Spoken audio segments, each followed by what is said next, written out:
Doctor Babasaheb आंबेडकरांच्या 134व्या जयंतीनिमित्तानं भारतीय सैन्य दलातील महार रेजिमेंटचे माजी सैनिक आज चैत्यभूमीवर दाखल झाले। बाबासाहेबांनी स्थापन केलेल्या महार रेजिमेंटची शौर्य गाथा भारतीय सैन्य दलासाठी अभिमानाची बाब आहे। तर याच महार रेजिमेंटच्या माजी सैनिकांशी संवाद साधलाय आमच्या प्रतिनिधी मनश्री पाठक यांनी।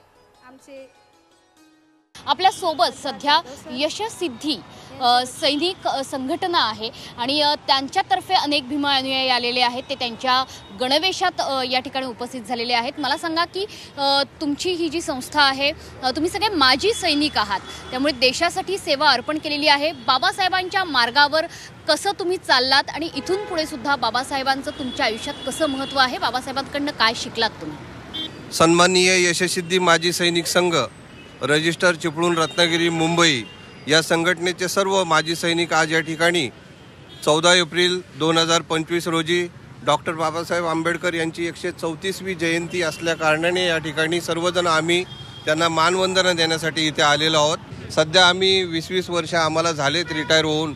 आम्ही त्यानंतर एक माजी सैनिकांची आम्ही संघटना स्थापन केली, यशसिद्धी माजी सैनिक संघ, आणि त्या माध्यमातून आम्ही जसं मुलांना काही प्रशिक्षण द्यायचे असतील, एअरफोर्स, आर्मी, नेव्ही, पोलीस या अकॅडमीज पद्धतीने त्यांना प्रशिक्षित करण्यासाठी, किंवा जशा काही विधवांच्या समस्या आहेत, म्हणजे माजी सैनिकांच्या वीरपत्नी आहेत त्यांच्या काही समस्या आहेत, माजी सैनिकांच्या काही पेन्शनबद्दलच्या समस्या आहेत, त्या सोडवण्याकरता आमची संघटना कार्यरत आहे।